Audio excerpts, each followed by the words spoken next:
Major Somnath Sharma का जन्म 31 जनवरी 1923 को हिमाचल प्रदेश के कांगड़ा जिले के दत्त गांव में हुआ था।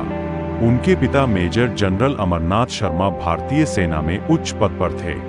बचपन से ही उनके परिवार में देश सेवा और अनुशासन का वातावरण था। उनकी माता ने भी उन्हें सत्य, साहस और कर्तव्यनिष्ठा के मूल्य सिखाए। परिवार के कई सदस्य सेना में थे, जिससे उनमें सैन्य जीवन के प्रति आकर्षण बढ़ता गया।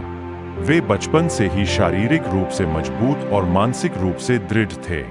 उन्होंने अपनी प्रारंभिक शिक्षा नैनीताल के शेरवुड कॉलेज में प्राप्त की। इसके बाद उन्होंने देहरादून स्थित Prince of Wales Royal Military College में पढ़ाई की। यहीं से उनके अंदर एक अनुशासित सैनिक बनने की नींव मजबूत हुई। आगे चलकर वे देहरादून की इंडियन मिलिट्री अकादमी में शामिल हुए।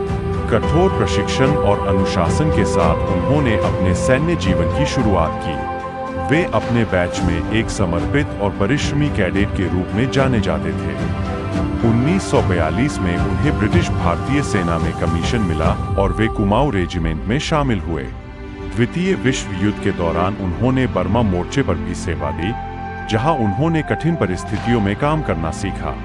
उनका स्वभाव शांत, साहसी और नेतृत्व क्षमता से भरपूर था।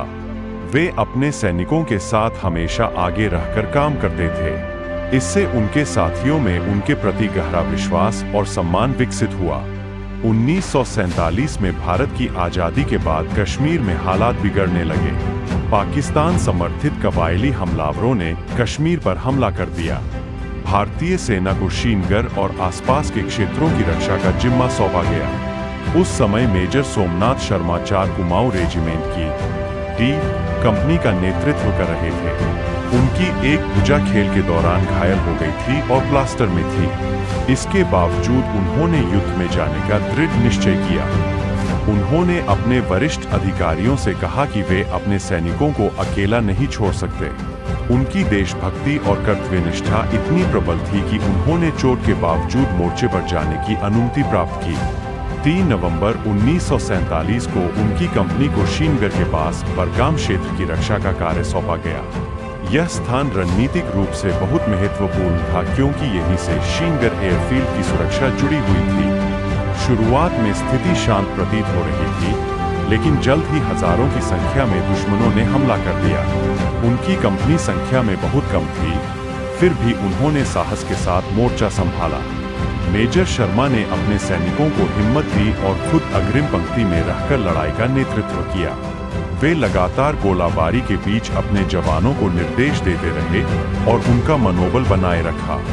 उन्होंने अपने मुख्यालय को संदेश भेजा कि दुश्मन बहुत नजदीक है, लेकिन वे पीछे नहीं हटेंगे। उनका यह संदेश आज भी वीरता का प्रतीक माना जाता है। भीषण युद्ध के दौरान उन्होंने अपने घायल हाथ की परवाह किए बिना गोला बारूद बांटना जारी रखा। वे हर परिस्थिति में अपने कर्तव्य के प्रति अडिग रहे। लड़ाई के दौरान एक मोर्टार शेल उनके पास आकर फटा, जिससे वे गंभीर रूप से घायल हो गए। इसके बावजूद उनकी कंपनी ने दुश्मनों को काफी देर तक रोके रखा, जिससे अतिरिक्त सेना को पहुंचने का समय मिला।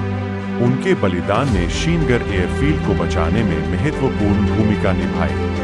यदि वह स्थान दुश्मनों के हाथ लग जाता, तो कश्मीर का इतिहास कुछ और हो सकता था। मेजर सोमनाथ शर्मा ने अपने प्राणों की आहुति देकर देश की रक्षा की। उनका यह बलिदान भारतीय सेना के इतिहास में सदैव स्वर्ण अक्षरों में लिखा जाएगा। उनकी असाधारण वीरता, नेतृत्व और कर्तव्यनिष्ठा के लिए उन्हें मरणोपरांत परमवीर चक्र से सम्मानित किया गया। वे भारत के पहले परमवीर चक्र विजेता बने।